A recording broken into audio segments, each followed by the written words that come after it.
சொக்கனுக்கு பக்கத்திலே சோடி என்று வந்தவளே நூல் புடவையில் ஒளிஞ்சுக்கிட்டு நினைச்ச தாளம் போடணுமே.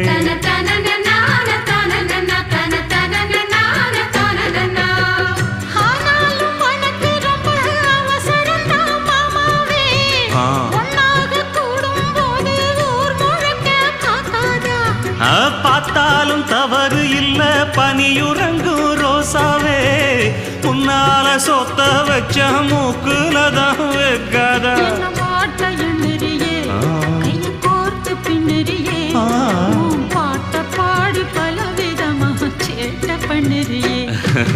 செங்குருவி செங்குருவி காலமட செங்குருவி சேல கட்டி மாமனுக்கு மாலையிட்ட செங்குருவி.